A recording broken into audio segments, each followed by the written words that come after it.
feel like we've seen a spate of Goldman executive departures over the last couple months. What do we know about Beth Hammack's departure? Well, this one's a little different, largely because the larger issue at stake here. And let's be clear, across Wall Street, there has always been concern about lack of women in senior leadership roles, which is why Beth Hammack and her career trajectory at Goldman was different. For the longest time, she was always put forward as one of the likely candidates to break into the top tier at Goldman Sachs, potentially seen as a CFO a few years back, but once she was passed over for that role, she was still tipped for other roles that would come her way. Goldman has an all-male top tier. In its 155-year history, there's really never been a woman at the top of the firm. No CEO, no CFO, no board chair, like no president. Like these are roles which have solely been occupied by men, which is why it has been a point of interest at the firm and elsewhere to see when that actually starts to change. You've already seen that change to some extent at other firms, but Goldman is a trailblazer in many other ways. So you would like to see that change at Goldman Sachs, and people have been paying attention. So when someone like Beth Hammack leaves, it certainly registers inside the firm, and people pay attention to that. Well, like you said, I mean, you look at the top brass of Goldman, and it's largely all male. So with Beth leaving the firm, I mean, who should we be keeping an eye on? Who is actually in the ranks to potentially take her place or beyond?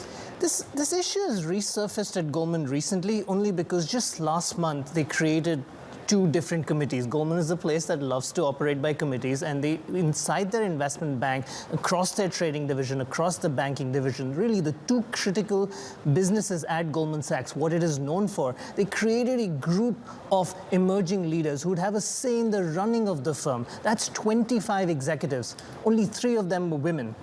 With Beth Hammack's departure, that drops down to 2. That doesn't paint a very pretty picture, and that is why you sort of recognize that they need to make some changes. They need to figure out how to improve that pipeline, because at this rate, you're not going to see rapid change at the top. And so let's talk a little bit more about Beth Hammack specifically, because she's only 52 years old. I mean, that's decades left of her career. Do we know where she's going?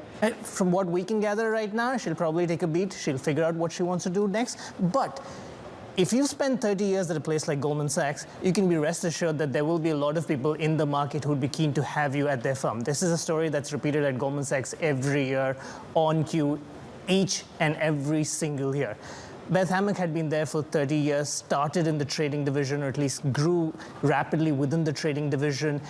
Once she became partner in 2010, she was part of TBAC, the longest serving chair of TBAC, which is an influential advisory group to the Treasury Secretary. She's been a banker for the last 2-3 years, so she's had experience on both sides of the firm and 2 critical divisions of the firm. So you can be certain, and we have Katie Koch, the CEO of TCW, saying that you can be certain that wherever she lands next, she will have a fantastic leadership opportunity.